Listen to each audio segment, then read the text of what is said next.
Bonjour à tous et bienvenue à cet événement spécial à Exact. Merci à ceux qui sont venus en présentiel et ceux qui sont en ligne et qui sont en train de nous rejoindre. On va laisser quelques minutes le temps que tout le monde arrive. Merci pour votre disponibilité, le fait de nous avoir rejoints sur ce sujet qui nous concerne un petit peu tous, qui est vraiment le lien en fait entre le change et le design d'aujourd'hui. On a simplifié en UX, le product design, dans les différentes presses. Aujourd'hui, je pense que c'est des sujets qui nous touchent tous. On a tous plus ou moins été confrontés aux problèmes sur le change vs UX. Le problème en fait aujourd'hui il est double, soit justement on se parle et il y a des frictions entre les méthodologies du change, les positionnements du change vis-à-vis du produit et qui fait quoi en fait, et il y a vraiment un sujet de qui fait quoi quand et où on ne s'est jamais parlé. Et ça c'est un autre problème et c'est une réalité aujourd'hui. Soit on ne se parle pas, soit ça se passe un petit peu, c'est un peu compliqué, soit on ne se comprend pas, parce qu'on parle des mêmes choses, on n'a pas le même vocabulaire, on n'a pas les mêmes accès. Et en fait, aujourd'hui, ce qu'on a voulu faire, grâce à L'Oréal, avec qui on est aujourd'hui, je vais vous les introduire un peu après nos chers speakers, et avec qui on a construit ça, en fait, cette présentation, elle est née d'une discussion entre François-Xavier Lenné et toi, du coup. Et vraiment de juste, mais en fait c'est pas un peu le bordel, et du coup juste comment on peut essayer de résoudre ça, et c'est toute la discussion avec Victor qui présentera aussi des choses après, qui va vraiment suivre ça en fait, et vraiment pousser cette discussion. On a beaucoup discuté, beaucoup d'échanges, beaucoup d'imagination, de solutions sur tout ça, et c'est ça qu'on va vous présenter aujourd'hui en fait. Notre état d'art, notre ressenti à l'instant T, et surtout commencer à imaginer des solutions. Donc l'idée, c'est qu'on va faire deux retours d'expérience. Un, de ce qui se passe aujourd'hui chez L'Oréal. Comment ça va se passer aujourd'hui? Donc il y a Shelley, qui est Product Manager chez L'Oréal, qui va nous faire un premier retour d'expérience autour de ce qu'elle a pu mettre en place. Donc elle est Product Manager justement dans des problématiques B2B, donc d'amélioration des produits pour les employés chez L'Oréal aujourd'hui. Ensuite, c'est François-Xavier Lenné, qui est cofondeur et CDO chez Exact, qui en fait a récolté, on va dire, tous les râlages et autres problématiques de tous les consultants réunis, et qui va essayer justement d'en faire un petit bilan.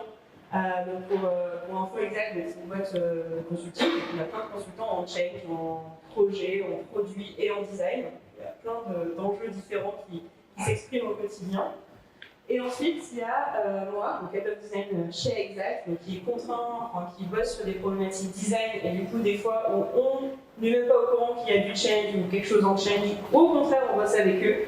Et Victor, que je citais tout à l'heure derrière caméra, qui est Product Manager chez L'Oréal et qui travaille justement aussi, comme chez les, sur des produits pour les employés.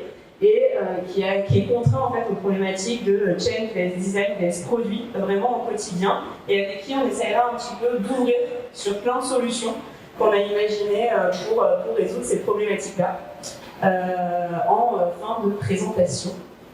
Voilà, c'est déjà pas mal. Donc l'idée c'est vraiment qu'on ouvre à chaque fois, donc ça va être un quart d'heure de présentation, des questions, un quart d'heure de présentation, des questions, etc., etc. Si jamais vous avez des questions en ligne, surtout n'hésitez pas à les poser directement sur YouTube, on va pouvoir y répondre, on les lira à la fin, ou en direct, n'hésitez pas. Je propose qu'on y aille. Are you ready? Prêt. La dernière chose, du coup, la première présentation était en anglais, donc c'est Shelley qui va nous faire un... Désolé. Sorry, this is for you. Yeah. Hello, everyone. And I don't understand French, but I think Chloe told you that. I'm Shelley, and I'm a product manager from L'Oréal, so that's my understanding of French. I'm very excited to be with you here tonight, especially because this is my first time presenting in Paris. I'm new to Paris, and as you can probably tell by my accent, I'm American. But let's get to the good stuff. So, clicker. Alrighty. Yeah, sorry, it doesn't work. Oh, yeah. Okay. So today I'm going to talk about a tool that we use that's business to employees. So we're going to be addressing change within an organization. So what I'm going to do today is I'm going to tell you about the product we're building. I'm going to talk to you about who our users are and what challenges we're facing in launching this product and what we're changing in their workflow. Then I'm going to talk to you about the challenges, and then I will talk to you about what we're doing to mitigate these problems with change management. All right, so first I'm going to talk to you about Consumer Loop. Like Chloe mentioned, our team is building products internally for L'Oreal employees. So Consumer Loop is our internally built AI web application that turns ratings and reviews data into actionable insights. And what does that mean?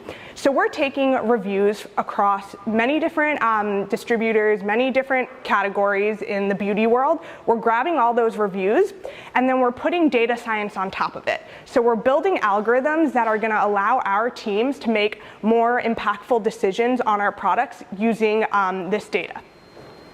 So where we are in our product launch, which I think is important to mention to contextualize the presentation, is that we had a soft launch earlier this year, and we are getting ready to do a larger launch globally to all of our L'Oreal employees early next year. So it's a good opportunity to talk about what we're experiencing with change management.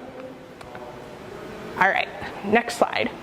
So who are our users and what will our tool actually change? So I'm going to talk about this in the context of, we have personas. I'll give you a brief overview of who the personas are, but I'm going to mostly talk about this in the context of how we're changing their workflow. So the first one, research profile. Their entire job at L'Oreal is to test and improve products.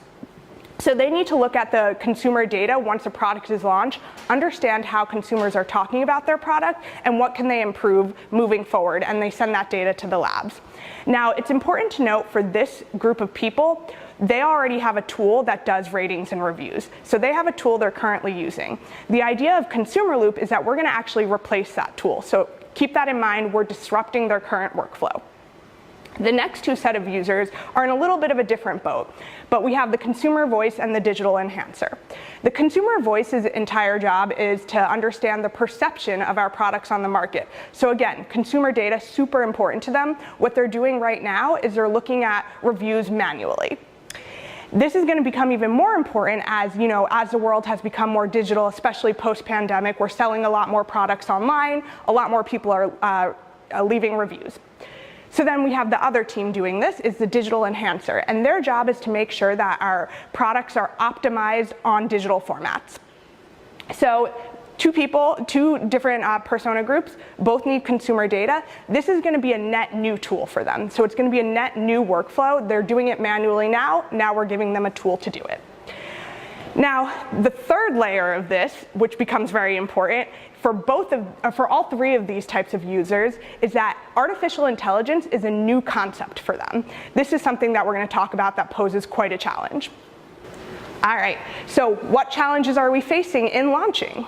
So I'm going to start first with disrupting the current workflow. These challenges are what we've seen as the key challenges in our soft launch that we're addressing for our global launch, and I think they are very relatable. So I'm actually going to ask everyone a question. Who has switched from one tool to another, say Gmail to Outlook or Slack to Teams? Raise your hand. Now, you're stuck in your rut, right? You know how to use Gmail, and all of a sudden you're forced to use Outlook. Are you happy? No, because you're used to using one tool, right? Right. So I think the biggest question here is that we experienced is parity. The minute, I can save all my emails in Gmail and I can't or save all of them in a folder in Gmail and I can't do that in Outlook, I get frustrated. The same thing is applying here in Consumer Loop. People see that, a big problem is that they have data from the tool that they were using before. Now that same data isn't there anymore. They get frustrated and they say, we don't want a new tool, you're ruining my workflow. So we have to figure out how to help change that perception. The second piece is the new UI and UX. You're asking someone to learn a new tool. Whether they want to or not, you're forcing it upon them. So this is something that you have to take into consideration when launching a new tool that's disrupting a current workflow. Moving to the other side is a net new workflow. So this is introducing new tools and new concepts of how to do someone's job. So in our case, those digital enhancers in the consumer voice, they don't know why they should care about this. They're used to working in a manual way. They like looking at their reviews, but maybe we're going to do more analytics on that. Right now, they're looking at reviews. They're manually saying, this is what this customer is saying about my product. I understand how that's working. Now we're saying, let's aggregate all that data. Let's give you way more data, but you take away that perception of I am in control. So we need to make sure that we're addressing why should those users care. And then the second piece is making sure we've actually found a way to integrate this into their workflow. It's important for adoption, both from an acquisition and a continuous adoption point of view, that we really integrate into their current workflow. So these are the key challenges we're facing in launching this product. As you can tell from the personas, consumer ratings and reviews is super important data that you would assume people would want to use for their job, right? I thought so too, but these are challenges that we're facing in terms of introducing a new product in order to do this. All right. So I will end with how we are addressing these challenges. And so the first is kind of a continuous cycle of what we're doing throughout the product life cycle of deep discovery, and then communication and UX we're discovering a little bit more now and we're going to do for the launch. But starting with deep discovery, these are the key pieces of what we're trying to do to mitigate the risk of change management. So for instance, in deep discovery, we need to make sure we're showing end user value. So in the case of disrupting a current workflow, we need to not just get the tool in parity of what they had before, but we also have to introduce new value to get people to want to change their workflow. And so what we had to do is we said, all right, you had this data, you had a third-party tool that you were using, but what can we add to make you want to use our tool? And so we worked hand in hand with the research team to define the exact topics and categories that they wanted to analyze and take their expertise, the expertise that they use every day within the L'Oreal team, and put that into a tool and say, you're never going to get that with a third-party tool. We're giving you something that's enhancing the value of your current workflow, which is why you should use Consumer Loop. And it's also understanding your audience. So in the case of the net new users, we have to understand how tech savvy they are, how much they want to use new analytics. Do we need to give a simplified version? Are people going to go really deep? So we need to understand that, and we all need to do that discovery as we go in the product lifecycle. Coming up to the launch, I'll talk a little bit about communication. So especially when it comes to something complicated, in our case, artificial intelligence, or any type of complex topic for that matter, expectation setting has been huge for us. We need to make sure people know the limitations of the product, especially when it comes to artificial intelligence. People expect, a technology to be 100% perfect, and we know that's not the case. With artificial intelligence, we have to train the model. It has to learn. The more that the people who are using the tool are engaging with us, telling us, this product is mapped wrong, or this product is showing up in the wrong category, that's going to help the model to train. And so what we did there is we decided we're going to put directly in our app a tool that's going to let our end users interface with us and say, directly here, I see this product, it's not in the right category, I'm going to send this to you, and then on the back end, we'll be able to fix that very quickly. But setting the expectation that our end users need to do this, they're going to see that at times things don't match the way they are. That's really big because it sets people up to not understand that things are going to be absolutely perfect. And the other piece is upskilling, which I think will be talked about in later parts of the presentation, but making sure that there's a certain amount of training before the tool even gets launched on what it's trying to do, making sure people understand the concepts, at least from a high level. And then, of course, the last piece, as we are product managers and developers, we have a certain control over the user experience and the user design, especially in the tool itself. And so a few things that we're doing after our discovery to mitigate the risk of change management is that we understood that this is a new process, this is a new tool. Even if people are very tech savvy, clicking in a new tool, you have to know where to click in order to use it. And so what we're doing is we're doing an in-app training program where even though you might come to the communication and you might learn the tool at a training, you're not actually using it. When it matters is when someone comes into the tool, and that's when you need to reach out to them. So we're building something directly in the app that'll allow our users to navigate and show workflows of how to use the tool. So there's none of that first try disappointment. People aren't coming in and saying, oh, I used to like my third-party tool better because I knew how to use it. This way we're guiding people within the app. And I think especially for complex topics, this is an important part, a really simple design. I think we got very eager as, a team of data scientists and technical people. Wow, we can do so much with artificial intelligence. There's so much complex topics here. Look at all these cool analytics we can show. But really, that's not what the end user needs. They need to know, here's the average rating of my reviews, here's the net sentiment, and it took a lot for us to step back and say, okay, start slowly. This is introducing a new concept. We're introducing a new workflow. Let's keep it simple, and we can evolve as we get to know our end users and as they get used to the tool. So, in summary, what I wanted to talk about here is that no matter how cool your tool is, no matter how valuable you know it's going to be for the end users, when you're introducing a tool to a large user base and you're trying to get adoption and acquisition, there's always going to be problems with change management. You're always going to have to address them. And what we've learned is that the earlier you can identify who those different personas are, what you're changing in their workflow, the better the easier it'll be to address those as you go through your life cycle and launch. So that's it for me. I'm here to take questions, but thank you so much for listening to my presentation. Merci retour, merci énormément Shelley pour tout ça.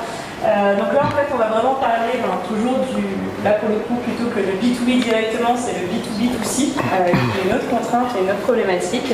Et comme je le disais tout à l'heure, c'est plutôt un gros résumé de tous les consultants chez Exalt et de toute leur expérience que François-Xavier. Bonjour à tous, on repart en français. Avant de vous parler de B2B2C, pour peut-être les designers ou ceux qui n'ont pas du tout connaissance sur le change, j'ai juste fait un résumé de quelques principes et j'espère que les spécialistes seront indulgents avec moi. J'en vois dans la salle. Juste, quand on est change manager, on essaye de faire passer un individu d'un statut A à un statut B, en fait, que ce soit sur de la culture, de l'organisation, des process, des outils.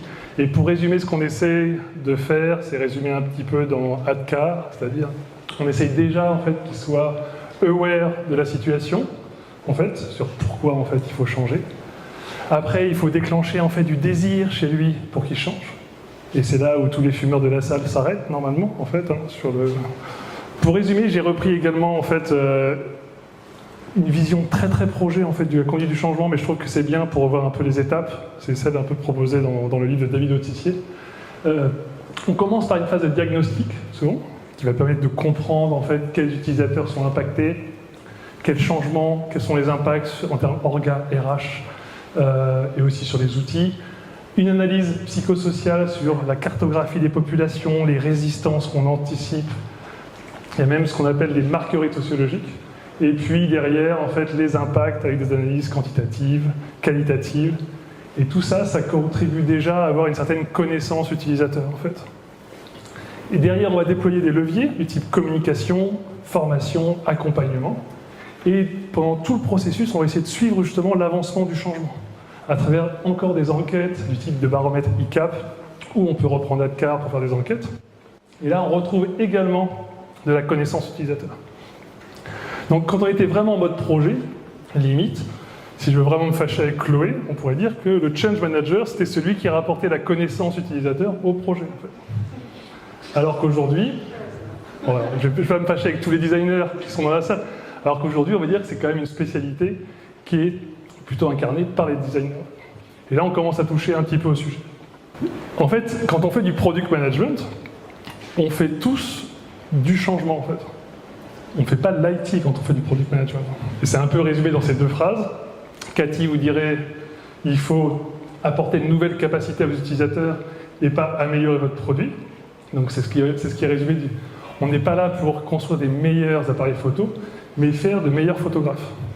Et dans un mode encore plus ambitieux, Jeff Patton nous dit on n'est pas là en fait pour développer du software, mais on est là pour changer le monde. Simplement. Mais ça résume bien en tout cas qu'on essaye d'agir sur un utilisateur pour qu'il change son comportement, tous au sein de l'équipe produit, et on n'est pas en train justement de shipper de la feature en prod. C'est pas notre sujet en fait. Donc ça, c'est important aussi de le rappeler, et je pense que c'est aussi pour ça qu'on voit que la conduite du changement est vraiment intégrée dans tout ce qu'on fait dans le product management. Sur le slide suivant, je voulais résumer ça. En fait, c'est quand on fait du product management, on essaie justement de changer l'utilisateur en augmentant son engagement vers là où on veut l'emmener. En fait. Et pour faire ça, en fait, on va bien entendu essayer de lui donner de l'autonomie sur le système, faire en sorte qu'il soit autonome, faire en sorte qu'il monte en compétence sur notre système, et aussi qu'il comprenne bien le sens en fait, vers là où on l'emmène. Et donc, on va essayer justement de le faire changer pour qu'il ait envie d'attaquer notre système, monter en compétence dessus, revenir régulièrement et devenir expert au fur et à mesure, sur un schéma où il est toujours entre l'anxiété et le fait de s'ennuyer, en fait, avec un modèle, en fait, un flow de channel assez régulier. Et ça, je ne vous présente pas en fait, des slides de Change Manager, c'est des slides de UX. C'est vraiment inspiré en fait, de game thinking sur comment j'intègre des leviers à l'intérieur de mon produit pour amener l'utilisateur à faire ça. Et c'est un peu ce que vous présentez chez les un petit peu juste avant. Sur le slide suivant, en fait, j'ai essayé de rassembler en fait, tout un ensemble de retours d'expérience qu'on rencontre sur du B2B2C. Je n'ai pas cité un client en particulier, parce qu'on en a plein en fait, qui font ça. Vous retrouvez le modèle des assurances avec les agences, vous retrouvez les concessionnaires de voitures, vous retrouvez le modèle bancaire quand ce n'est pas des néobanques. Et donc, on retrouve bien en fait, des producteurs, des distributeurs et des consommateurs, ce genre de modèle. Le challenge qu'on a souvent, c'est quand on arrive après Salesforce, qui fait un incroyable travail de vente en fait, dans les grandes entreprises, en fait, on se retrouve justement avec des missions dont l'enjeu, c'est d'améliorer la data sur des clients et d'améliorer l'efficience en fait, des forces de vente. Avec des utilisateurs qui ont un cas très particulier parce qu'ils sont difficiles d'accès. Enfin, je pense qu'avec toute l'évolution du digital, quand vous prenez un concessionnaire ou une marque de voiture, on voit bien en fait que qui maîtrise la relation client, qui maîtrise la vente, sont vraiment des enjeux de tension parce qu'on préférait vendre au travers d'un simulateur en centrale et redistribuer l'utilisateur au concessionnaire plutôt que l'inverse. Donc le digital est en train de rebasculer justement les rapports entre ce type de modèle. Donc c'est des utilisateurs qui sont difficiles d'accès. Et puis également, en fait, quand on déploie un CRM, on n'est pas simplement en train de digitaliser un process existant. En fait. On est en train de lier justement les interactions avec la data. Et il faut que la nouvelle personne en agence, par exemple, pour une assurance, réfléchisse que son processus métier qu'il est en train de réaliser, en fait, s'intègre dans une expérience globale, en fait, de l'utilisateur. Et donc, c'est vraiment un changement de culture autour de la data et autour de l'expérience globale. Et ça, c'est un vrai sujet de change, en fait, quand on aborde ces utilisateurs-là. Sur le slide suivant, voilà un petit peu l'organisation de produit qu'on a mis en place. Vous avez des représentants souvent des utilisateurs, avec une équipe intégrée entre des PO et des devs Salesforce.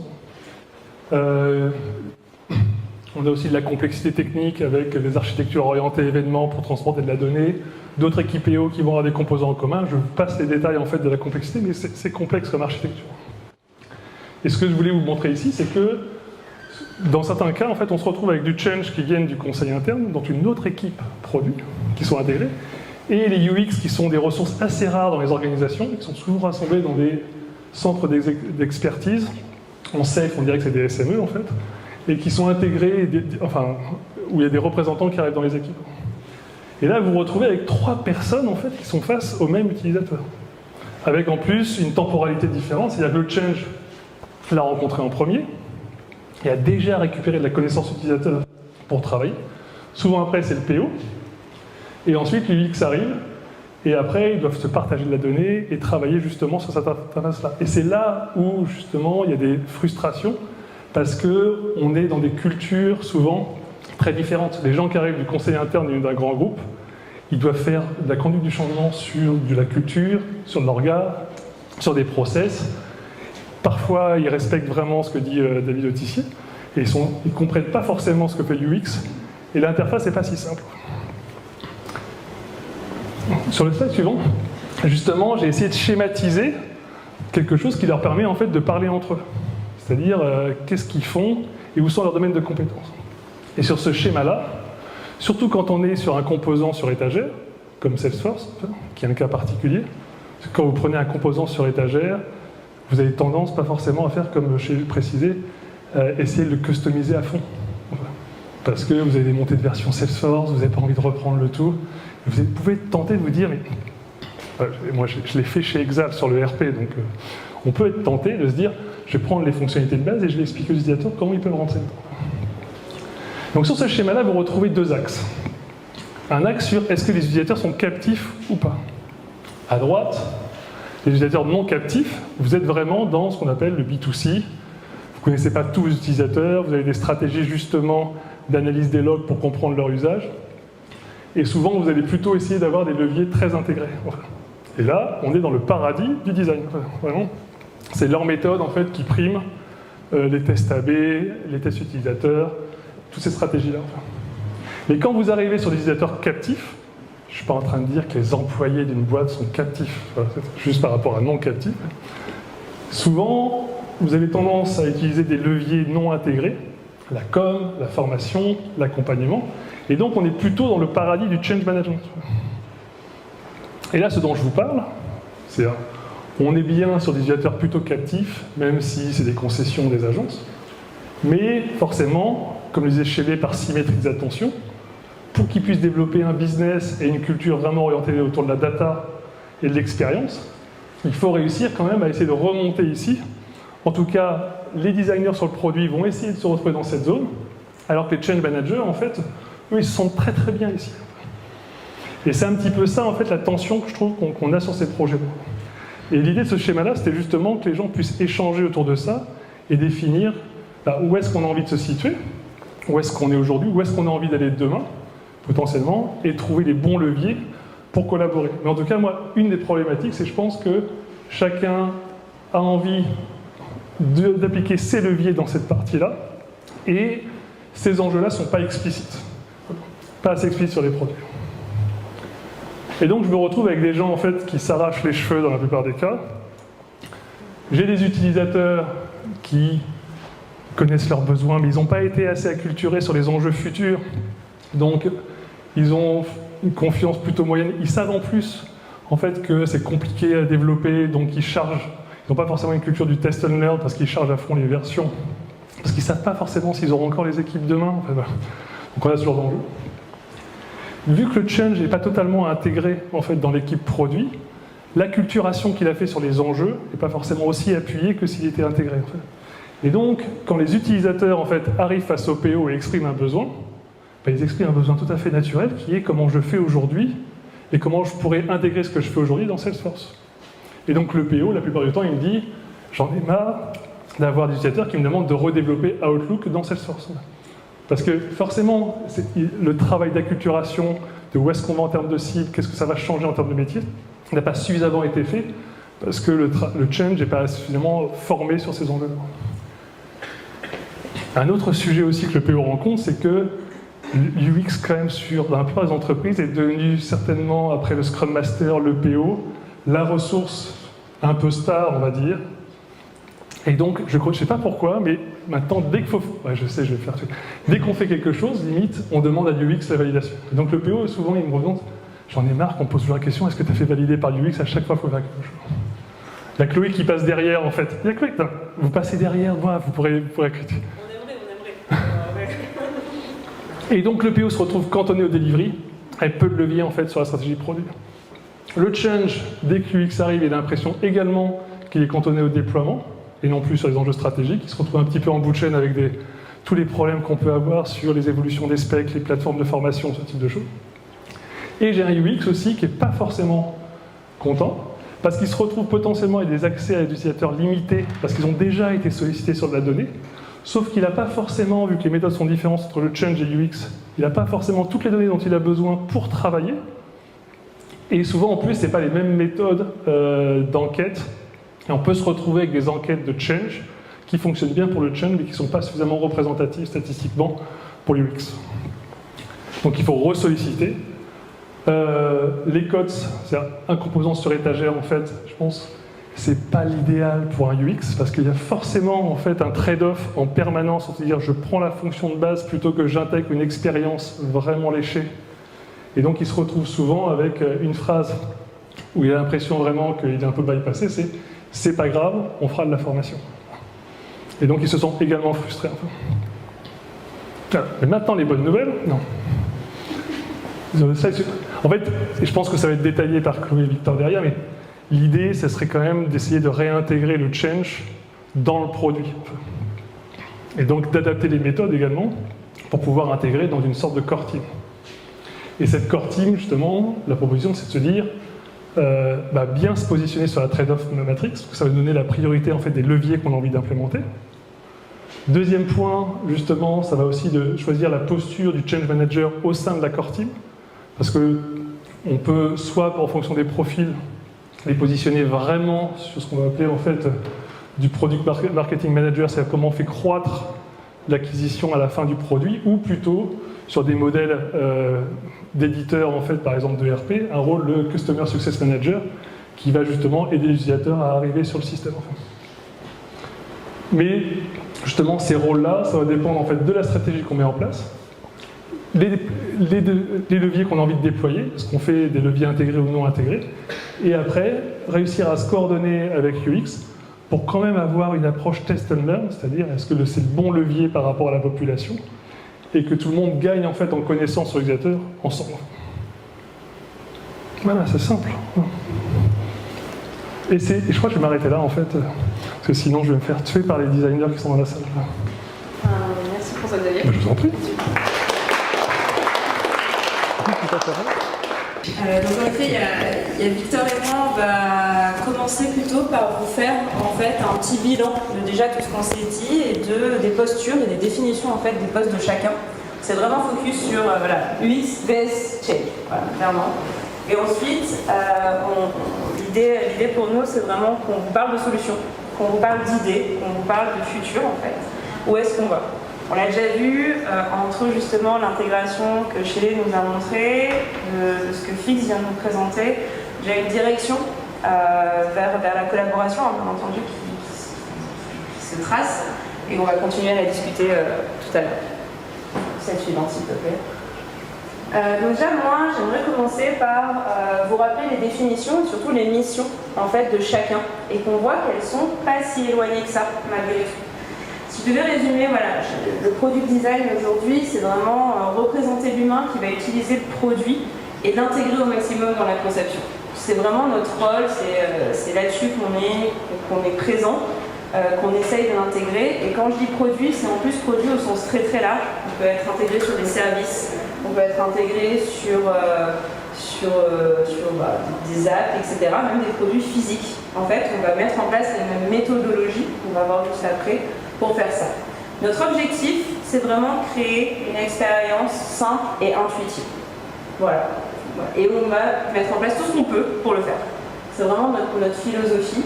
Et c'est aussi une philosophie d'adaptation à la vraie vie, en fait. De se projeter dans l'utilisateur, qu'il soit C, B ou I, peu importe. C'est quoi sa vraie vie, c'est quoi ses contraintes aujourd'hui, qu'elles soient physiques, cognitives ou organisationnelles, et comment on va s'implanter dedans. Donc ça c'est très bien, c'est le design. Maintenant on va voir le change management et on est assez proche aussi de tout ça. La mission du change manager, c'est vraiment, je m'assure que les utilisateurs adoptent la solution qui a été choisie et se l'approprient et surtout qu'ils soient représentés aussi pendant la conception, ces fameux utilisateurs finaux-là. Le but du jeu, c'est de créer une culture autour de ce changement pour vraiment booster l'appropriation de ce changement-là et de cette nouvelle solution. Et aussi de prendre en main facilement la nouvelle solution. Et le change manager, il va mettre en place tout ce qu'il peut, en fait, à l'intérieur de ça, pour faciliter l'adoption et que la prise en main soit la plus fluide et simple possible. Donc en fait, on voit qu'on a vraiment des objectifs communs associés à l'utilisateur final. Donc plutôt que s'opposer, on va aller vraiment vers ça pour aller travailler ensemble. Néanmoins, on n'a pas du tout les mêmes méthodes, comme a dit Fix et comme a dit Shelley, pour y arriver. Pas du tout. Et en plus, on se rentre un petit peu dedans. En Discovery, on en a un petit peu parlé tout à l'heure, nous on va faire de la user research. Donc c'est vraiment comprendre l'utilisateur et son contexte réel.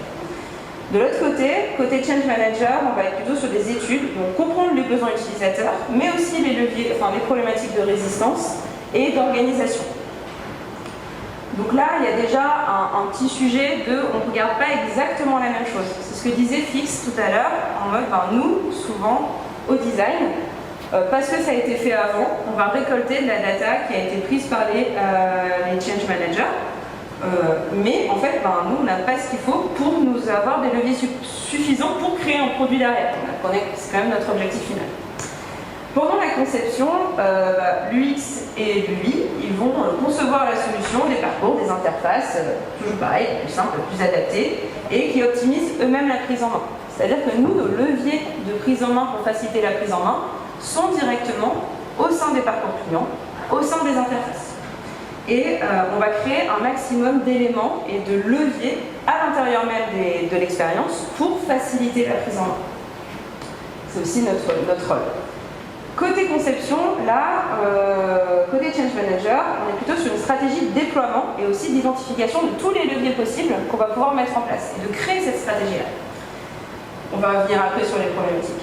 Déploiement, nous, on est rarement intégré au déploiement. Un exemple tout bête, c'est moi souvent j'apprends même pas un mois avant le déploiement, au fait on va mettre des bêta-testeurs. J'aurais pas du tout fait la même interface, on n'aurait pas du tout créé les mêmes parcours clients, comment on va gérer le bêta, à quel moment, est-ce qu'on aurait priorisé la même chose, etc. On est souvent pas du tout intégré dedans. Par contre, on nous demande de créer des tutoriels pour limiter les délais, souvent. Dans le déploiement, là par contre, c'est le gros du change. C'est gérer la communication, réaliser les formations, faire de l'accompagnement où il peut, où est-ce qu'il peut. Et en run, nous on va faire l'itération continue et on va tourner en fait autour des nouvelles features, autour de l'évolution des features, etc. Et on va faire du lean, vraiment, de la discovery intégrée, de la conception, etc. Et là, du coup, côté change, on va toujours assurer la communication pour gérer les évolutions, itérer bien entendu sur les évolutions et aussi mesurer le changement. En fait, de voir est-ce que ça a bien pris ou pas. Voilà. Ce dont parlait par exemple Fix tout à l'heure. Donc là, on note qu'il y a 3 problèmes principaux. Le premier, c'est des utilisateurs qui peuvent être sursollicités. Parce que si chacun on va les voir, on les sursollicite. On les sollicite, nous, déjà, pendant la research, pendant la conception. Vous les avez, de toute façon, je suis designer. Les change managers les sollicitent pendant les études, aussi pour la stratégie, aussi pour ça. Donc en fait, c'est toujours les mêmes utilisateurs qui sont dans des espèces de boucles. Et du coup, eux, c'est souvent même les utilisateurs qui font ping-pong entre les infos, entre nous. Ce qui est bien dommage, parce que c'est pas à eux de supporter le changement et la conception en interne. Il n'y a pas de conception produit globale. En fait, si on n'a pas les informations d'un côté, on ne peut pas se permettre de faire évoluer le produit. Parce que peut-être que on a déjà mis en place quelque chose, une vraie grosse formation derrière, peut-être qu'il y a des choses sur lesquelles on peut se permettre d'être un petit peu moins simple et mettre notre attention sur d'autres éléments. Et vice-versa d'ailleurs. Et sur le déploiement, comprendre comment ça va se passer pour intégrer ces contraintes-là directement dans le produit peut-être. Et le dernier, c'est un gros problème dont on va discuter aussi tout à l'heure, c'est qu'il n'y a pas de partage des données et de retour utilisateurs en continu. Pendant les formations, les utilisateurs, ils parlent de plein de choses. Sauf que nous, on n'est jamais au courant des leviers, de ce dont ils sont parlés. C'est dommage, parce que ça nous éviterait peut-être de faire des tests utilisateurs en plus.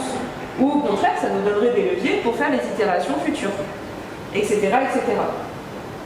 Et de la même manière, suivre et mesurer le changement, ça peut aussi nous intéresser. Mais comme nous, quand on fait l'itération en cours sur l'analyse des data, par exemple, et tout le suivi sur un content square ou d'analyse, ça peut vous intéresser aussi pour ajuster la formation, etc. etc. On en parlera beaucoup plus. Bonsoir à tous, du coup, et merci pour l'accueil à Exalt. Alors, donc on a bien vu, je pense, la partie problème avec ces retours d'expérience très concrets. On a commencé à avoir un peu des pistes de solutions. Et du coup, donc avant vraiment de rentrer à fond dans cette question de comment j'arrive à intégrer le change dans le product management, on va reprendre un tout petit peu de recul et un peu juste se poser des questions un petit peu théoriques pour pouvoir ensuite définir des pistes un peu plus concrètes. Donc, une première chose qu'il faudrait bien se rappeler, c'est que quand on parle de change management, quand on parle de change management dans des workflows digitaux, avec de nouvelles applications, des nouveaux produits, en fait, il y a vraiment 2 changes, je pense, à bien différencier. Le premier, c'est le change par rapport au produit en tant que tel, le produit spécifique qu'on va utiliser. Donc là, typiquement, c'est comme disait Shelly, quand vous passez de Slack à Teams, quand tu passes de Windows à Mac, tu as un coût d'adaptation, un coût d'apprentissage, ce n'est pas les mêmes raccourcis clavier, c'est pas la même manière de bosser. Et donc il y a une sorte de, voilà, de training, d'entraînement, de formation, d'investissement à faire pour pouvoir être efficace et du coup être dans ce nouvel état du coup optimal. Donc c'est le premier point et je pense que c'est un peu celui-ci sur lequel on a focalisé et on va aussi focaliser ensuite là-dessus parce que c'est probablement le plus important dans notre boulot de product manager, de product builder. Mais il y a quand même un autre change aussi qu'il faut bien prendre en compte.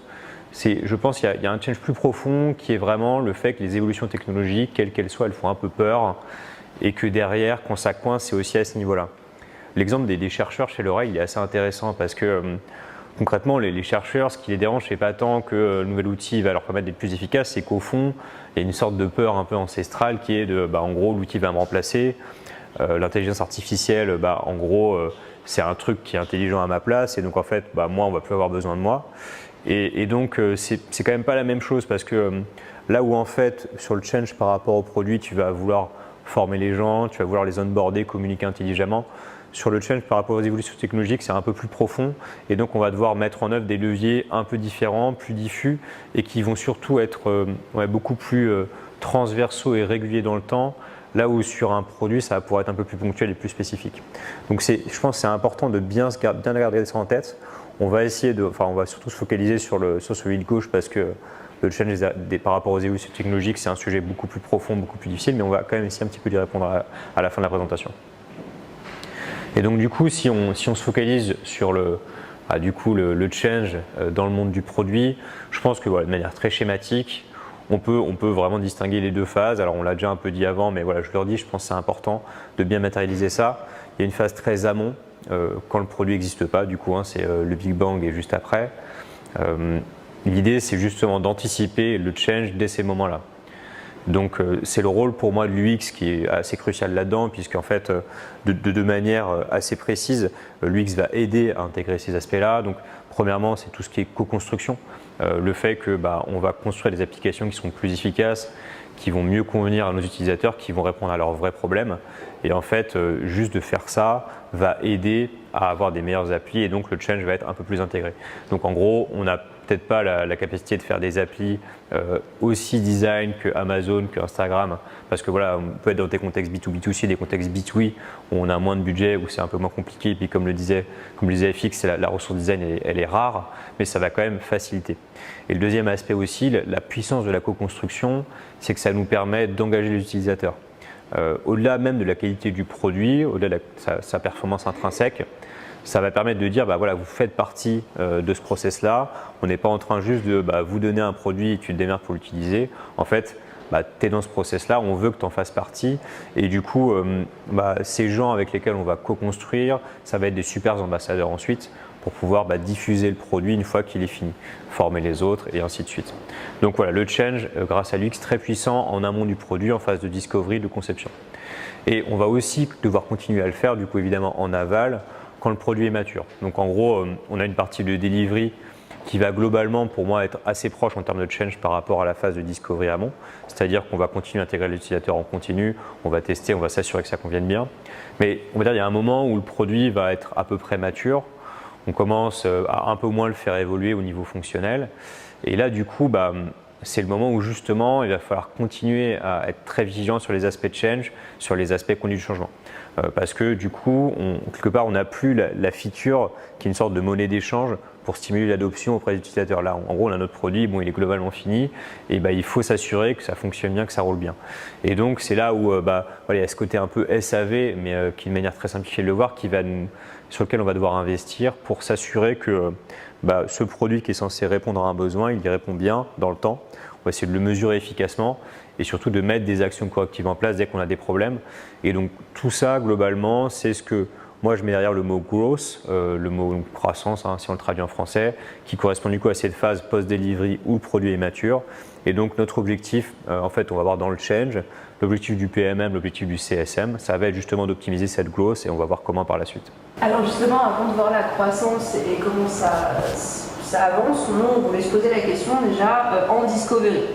On commence à le dire, on a un petit peu sous-entendu, aujourd'hui, c'est ce qu'a dit Fix, c'est ce dont vous parlez, la recherche utilisateur nous permet d'aller en fait exploiter un maximum de data de plein de manières possibles, d'aller la récolter de plein de manières possibles et d'aller vraiment l'utiliser pour faire le produit.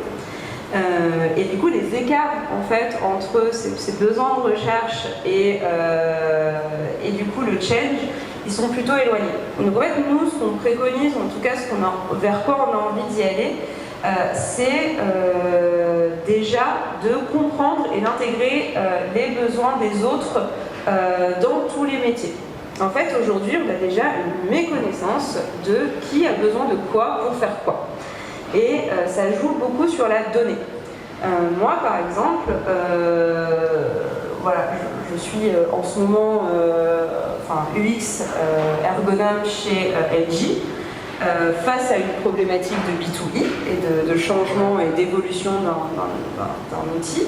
Et en fait, pendant ma recherche, donc là je vais commencer des tests utilisateurs, et bien en fait, je vais y intégrer dans ces fameuses phases de premier test ou de recherche, en fait, des contraintes qu'on a déjà échangées avec le change.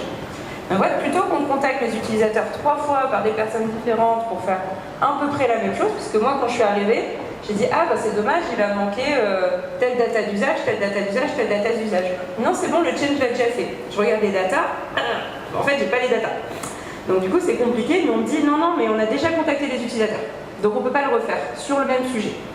Donc du coup c'est plutôt comment on va jouer avec les méthodos pour être sûr d'avoir la entièreté. Et ce qui a été intéressant, c'est déjà d'ouvrir, en fait tout bêtement, d'ouvrir la réflexion plutôt que de fermer justement les fameux tests utilisateurs que je suis en train de faire sur les premières versions aux problématiques du UX et c'est tout, en mode l'utilisabilité de l'interface, les parcours clients, est-ce que ça correspond bien aux besoins, etc.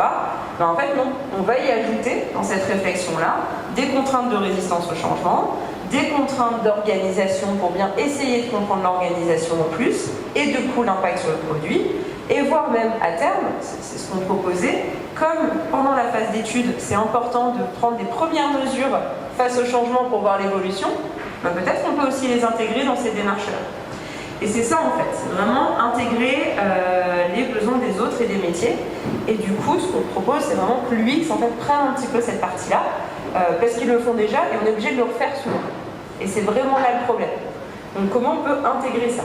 Et si jamais les efforts et les ressources sont dans l'autre sens, enfin, de la même manière, comment on peut intégrer dans l'autre sens si jamais c'est l'organisation qui a été choisie. Et aussi utiliser au maximum les stratégies du change pour accéder aux utilisateurs. Par exemple, l'identification des ambassadeurs référents. Là, moi, la philosophie et la stratégie chez LG qui est en place, c'est d'avoir des ambassadeurs et des référents par métier ou par outil. C'est très bien. Autant en profiter et autant créer justement cette relation avec les utilisateurs et d'y intégrer les UX. Souvent, on n'est juste pas au courant, en fait. Et du coup, ça nous met en parallèle de ça. Donc plutôt, c'est comment on est intégré et comment nous, avec aussi nos méthodologies, on a l'habitude de faire ça, on peut vraiment motiver et encore plus ajouter les stratégies de change pour aller engager les futurs utilisateurs à s'impliquer dans la conception. Hop, on y intègre aussi des ressources UX et des idées d'UX, et les deux ensemble, normalement, à la fin, on espère, en tout cas, on va y arriver. Parce qu'aujourd'hui, il y a des problématiques d'investissement des utilisateurs finaux dans la conception, parce que c'est éloigné d'eux, ils ne connaissent pas, etc. Et comment on peut utiliser les ateliers collaboratifs de création de produits, par exemple, comme levier d'adoption pour plus tard, etc., etc. Donc du coup, le change, nous, là, on le décale un petit peu, et on le décale sur déjà discuter. Comprendre les besoins de chacun, et c'est celui qui peut faire la méthodologie à ce moment-là, qui va prendre les contraintes aussi des autres, et ouvrir, en fait, ces contraintes à soi. Pendant la conception, j'en parle un petit peu, c'est vraiment la co-conception en équipe produit. En fait, comme l'a dit Fix tout à l'heure, on est face à 3 métiers distincts qui s'opposent alors qu'en fait, on vise la même chose. Ce que je disais, le fait qu'à la fin, les utilisateurs, ils utilisent le fameux produit qu'on est en train de faire. C'est comme ça notre objectif à tous. Donc du coup, là, ce qu'on voulait vraiment mettre en avant ici, c'est le fameux partage des données que je commençais à donner en discovery, mais aussi pendant la conception. Par exemple, l'UX, il doit aussi partager les parcours clients, les interfaces, aussi aux équipes du change. On l'a tous vu, je pense, quand les principes de formation et toutes les formations, en fait, ne répondent pas au parcours final qui a été choisi, ou les interfaces qui ne sont pas à jour sur les slides de présentation et des formations. En fait, on peut intégrer Change et leur donner en fait, accès aussi aux dernières évolutions, aux derniers delivery, aussi côté design, et les faire participer. Et c'est aussi, donc, comme je le disais tout à l'heure, l'UX intègre les problématiques du change lors des tests utilisateurs. Donc, voilà, par exemple, là j'en ai parlé tout à l'heure, c'est par exemple aussi dans les tests utilisateurs, comme je le disais au tout début, si par exemple on a une contrainte de formation, on sait qu'on va faire une grosse formation, et bien autant l'intégrer dans nos tests utilisateurs en fait. Et pourquoi pas aller pré-tester et faire des tests utilisateurs sur les logiques de formation, en fait. Et pourquoi pas? Et pourquoi pas gérer, par exemple, tous les tests utilisateurs autour du ton utilisé dans la formation. Tout ça. En fait, c'est des philosophies qui peuvent se rebondir et qui peuvent être travaillées ensemble pour justement y intégrer des panels d'une et d'autres parties. Côté change, en fait, il peut aussi prendre des retours des designers pour sa stratégie. Exemple, nous, on est en test utilisateur, on s'aperçoit qu'il y a une grosse frustration dans l'interface, parce qu'on est limité dans un CRM avec des objets qu'on ne peut pas changer, parce qu'on n'a pas réussi à trouver la meilleure idée possible pour résoudre le problème. On voit qu'il y a un pain point, on n'arrive pas à le résoudre par l'interface. Comme il y a de la formation qui a été mise en place, pourquoi pas insister sur ce point-là, plutôt que nous, en fait, on a vu en test utilisateur que toute la première partie, par exemple, de l'application marchait très bien, il n'y avait pas forcément beaucoup d'accompagnement. Donc du coup, de revoir les efforts aussi qui sont faits en termes de stratégie. Ça peut être quelque chose qui est fait pour ça. Et le change manager, je l'ai dit tout à l'heure, partage la stratégie de déploiement. Comme ça, on peut s'adapter aussi en termes soit de recherche, soit de conception, pour aller dans cette direction-là.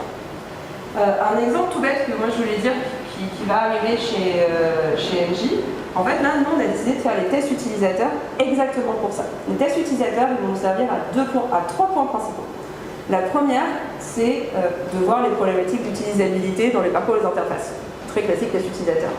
Le deuxième, c'est de voir justement où il y a des pain points et on voit où les utilisateurs ils ont du mal à prendre le nouvel outil par rapport à ce qu'ils font aujourd'hui, de comprendre les frustrations pour pouvoir justement gérer la stratégie de change et le niveau des formations vis-à-vis des parcours. Troisième catégorie, comme en fait on va faire des tests utilisateurs auprès des fameux référents et ambassadeurs, de faire passer des messages auprès des ambassadeurs, comme quoi là ils ont la porte ouverte, ils ne sont pas en démo face à tout le monde avec une méconnaissance de comment on fait du produit et peut-être se sentir mal à l'aise et juger face à des devs ou à nous qui connaissons le produit, on parle technique dès qu'on a l'habitude, etc. Donc face à des gens du métier en fait, qui n'ont pas l'habitude de nous entendre parler comme ça et ne comprennent pas ce qui se passe forcément en démo. Bah là du coup en mode ok, bah là en fait c'est un moment justement, exprime-toi. Donne-nous tes retours sur la conception, parce que c'est maintenant. Et justement, prendre ça et les tests utilisateurs comme levier pour justement l'intégration et le fait de créer cette relation avec les utilisateurs futurs, en tout cas au moins les ambassadeurs. Et qui commencent aussi à s'approprier l'outil pendant les tests utilisateurs, comme en fait premier pré-formation à l'outil qui arrivera plus tard. Et en fait, voilà, c'est du coup 3,5, on va dire, en jeu sur un test utilisateur qui, si on n'aurait pas discuté ensemble, aurait été plutôt les tests d'utilisabilité ou quoi, où j'aurais fait écouter bien entendu au PM et au PO les besoins, mais on ne sait pas où ils seraient. Donc c'est justement ça, le fait d'intégrer et de discuter. Alors du coup là on passe sur la phase de grosse, donc post-développement du produit, produit qui est à peu près mature. Voilà, le scope fonctionnel évolue un peu moins. Et donc là, on a en gros ces deux rôles qui vont un peu prendre le relais. Donc le PMM, Product Marketing Manager, le CMSM, Customer Success Manager. Donc on l'a évoqué un peu en question avant, du coup ils étaient déjà dans la boucle. Parce qu'en fait, on ne va pas leur filer le bébé là en leur disant bon, ok, le produit est fini, vas-y, occupe-toi-en. Fais de la grosse, occupe-toi des consommateurs. Évidemment, on fait attention un peu avant à les mettre dans la boucle, mais on va dire c'est là que le focus est sur eux. Alors, du coup, ils ont deux missions qui sont assez complémentaires. Les deux sont tout à fait aussi importantes l'une que l'autre. Si on regarde d'abord le Product Marketing Manager, donc de manière assez basique, le Product Marketing Manager, ça va être un rôle très data-driven qui va beaucoup regarder des données d'analytics, donc je sais pas, des Google Analytics, faire des surveys de temps en temps, continuer à faire un peu de recherche. Enfin, voilà, il va vraiment essayer d'être très data-driven dans son approche pour stimuler de l'adoption, pour que les gens aient envie d'utiliser l'outil, qu'ils l'utilisent dans le temps. Et donc, une manière de le modéliser, c'est d'utiliser le R funnel, qui est en gros un outil pour modéliser la croissance d'une activité, quelle qu'elle soit. Donc ça peut être un produit, ça peut être un service, ça peut être un supermarché. Enfin voilà, c'est très varié comme possibilité d'utilisation. Donc pour le présenter rapidement, l'acquisition, c'est le moment où on entend parler du produit. Donc là, tout à l'heure, on a vu voilà, le sujet Consumer Loop de cette application pour les chercheurs. C'est quand le chercheur, la première fois qu'il en entend parler, il entend parler du produit. Et donc voilà, on va acquérir l'utilisateur. On va ensuite l'activer, c'est la phase d'activation. Donc lors de cette phase, il va comprendre la valeur ajoutée de l'outil, du produit. Et donc c'est un moment important. C'est sa première expérience. C'est là où en fait s'il est déçu, ça va pas bien passer, ça va coincer. Donc l'activation, elle est cruciale. On parle de aha moment, c'est-à-dire il faut vraiment qu'il y ait un truc qui se passe, un truc qui se déclenche. Et du coup, c'est pour ça que ce mot activation, il est assez parlant.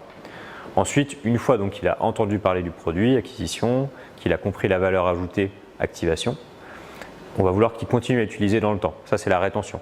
Et en fait, c'est aussi ce qui va forcément pas mal nous occuper au niveau financier, parce que la rétention, c'est ce qui va en général permettre du coup d'avoir un utilisateur content et ce qui va nous permettre, quatrième étape, de générer du revenu. Donc pour avoir de la rétention, en général, on a besoin d'engager l'utilisateur. C'est là où justement les communautés d'ambassadeurs, elles vont être très utiles. Parce qu'en fait, les gens, ils vont continuer à utiliser l'outil dans le temps parce que leurs collègues l'utilisent aussi. Et du coup, ils font partie d'une communauté au-delà juste d'utiliser un outil pour être plus efficace au quotidien. Donc le revenu, encore une fois, c'est la manière dont on le monétise. Dans nos contextes B2B, B2B, B2C, c'est peut-être un peu moins pertinent.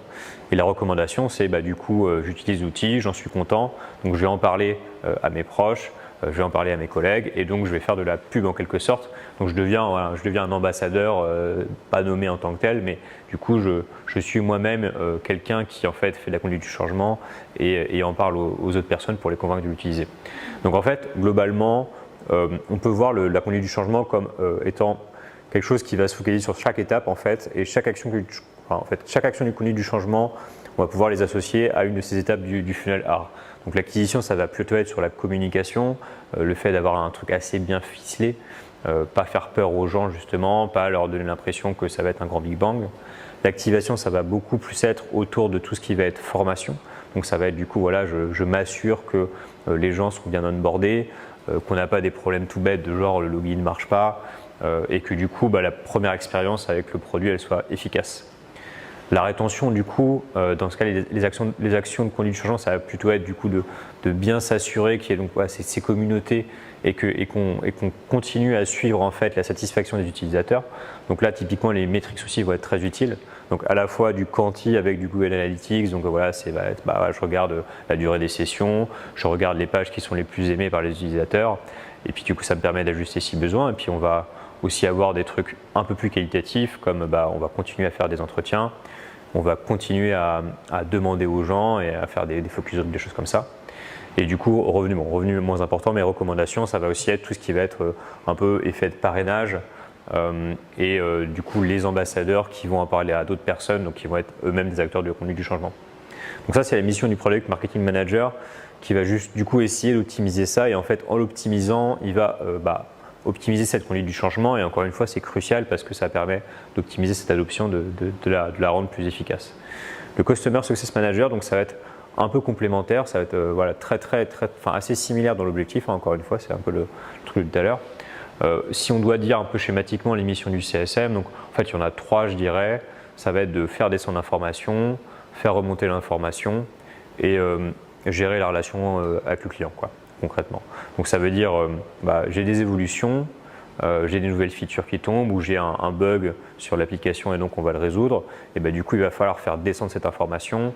Donc, et là encore une fois c'est important de bien le faire, C'est toujours ces histoires un peu d'acquisition, communication, il faut que ça soit efficace, et du coup exemple tout bête, ça va être en gros si notre application ne marche pas, on va probablement faire un déploiement. Si jamais la MEP elle a lieu entre midi et 14h et puis qu'en fait le truc dure un peu plus longtemps et puis qu'en fait l'application elle est opérationnelle à 15h, du coup il faut faire être efficace dans la com et prévenir rapidement l'utilisateur, parce que c'est des choses qui peuvent nuire pas mal au sentiment, qui peuvent dégrader un peu l'expérience de nos utilisateurs. Donc la descente d'informations. Ensuite du coup la relation avec le client. Donc ça je pense c'est un côté assez quali, ça ressemble un petit peu à ce qu'on peut avoir aussi dans les account managers par exemple. Il y a ce côté vraiment où on va essayer de créer du lien, et ça encore une fois c'est important pour la rétention parce que ça suscite de l'engagement. Parce qu'en fait à la fin du coup c'est je n'utilise pas juste l'outil encore une fois parce que je l'aime, l'outil efficace, j'utilise parce qu'en fait j'aime bien le CSM qui en parle avec moi régulièrement, quoi. Et ça contribue, c'est pas suffisant, mais c'est nécessaire. Et enfin, du coup, le point, je pense, central aussi dans ce rôle du CSM, c'est faire remonter l'information. Les CSM, c'est vraiment ceux qui sont le plus proches, qui sont très très bien placés pour avoir du feedback très quali. Et donc, ça va nous permettre de remonter des insights et d'avoir des idées en continu pour soit repérer des pain points et les régler, soit des nouvelles innovations qu'on va pouvoir ensuite développer et déployer pour que nos utilisateurs soient le plus contents possible.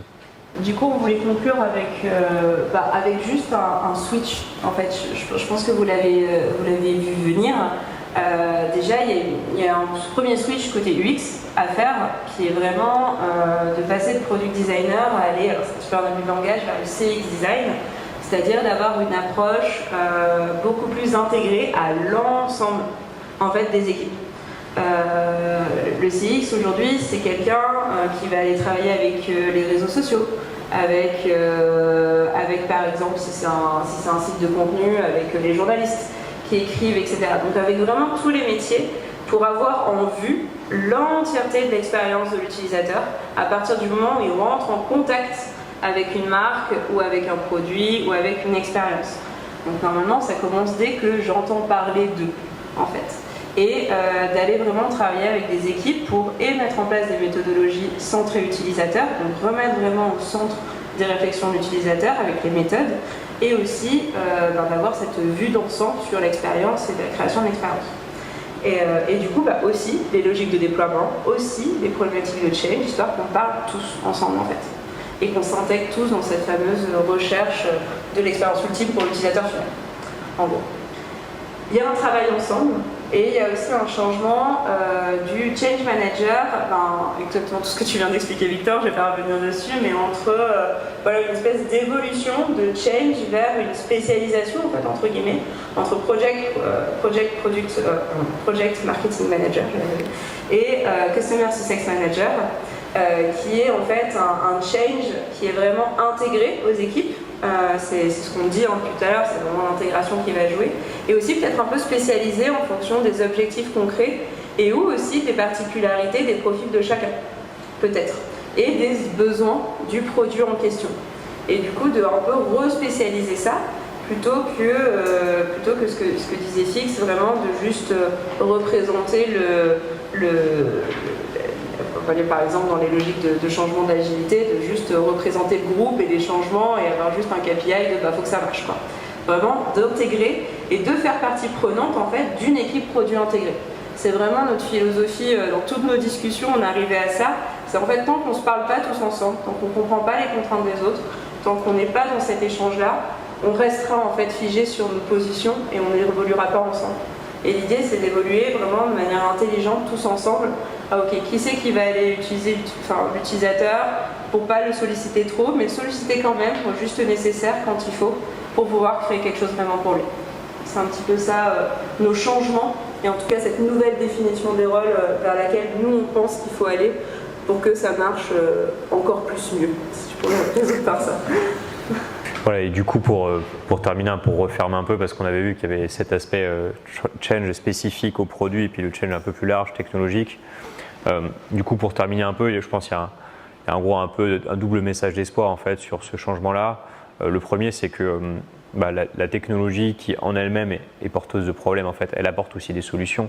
Donc ça va nous permettre en fait d'avoir des formations encore mieux faites, encore plus interactives, des moyens de communiquer encore plus efficaces. Avec typiquement, ça a pu être uniquement des mails, des choses comme ça. On va avoir les réseaux sociaux des manières un peu différentes, un peu plus efficaces. Conférences Meetup également pour sensibiliser sur ces sujets, learning journey.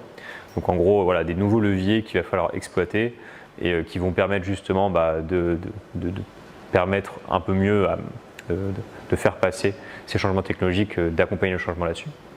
Et du coup, un autre point, c'est que ces approches produits, en fait, elles permettent d'avoir des livraisons beaucoup plus régulières, de faire évoluer de manière beaucoup plus incrémentale les produits. Et alors, en fait, dans un premier temps, on peut se dire que c'est un problème pour la conduite du changement parce que moi, je me rappelle quand j'étais petit, du coup, le Windows, on avait Windows, je sais plus 95 ou 98, et puis du coup, le truc il évoluait tous les 2-3 ans, ou les 1 ou 2 ans, donc on recevait le CD, on faisait l'installation. Donc, je veux dire, c'était assez assez peu fréquent comme truc. Et moi, quand j'ai des mises à jour tout le temps de mon iPhone, je trouve ça un peu long et pas agréable, quoi. Mais en fait justement, bon, c'est vrai que dans un premier temps, on peut se dire c'est un peu pénible cette régularité, le fait que ça soit très incrémental. En fait, c'est aussi ça qui permet d'être encore plus fort et justement d'être encore meilleur d'un point de vue du changement, parce que c'est la manière de s'assurer que le produit soit le plus ajusté possible aux besoins de l'utilisateur. On l'a vu aussi, c'est une manière d'intégrer ces feedbacks de manière hyper continue. Et donc en fait, ces approches produits également, c'est une super manière d'intégrer le changement, de le rendre beaucoup plus naturel et justement de réconcilier un peu la technologie qui est un peu effrayante toujours et voilà, qui du coup rend nécessaire des actions conduites du changement pour les rendre beaucoup plus smooth, beaucoup plus fluides et beaucoup plus efficaces. Voilà, merci beaucoup. Merci.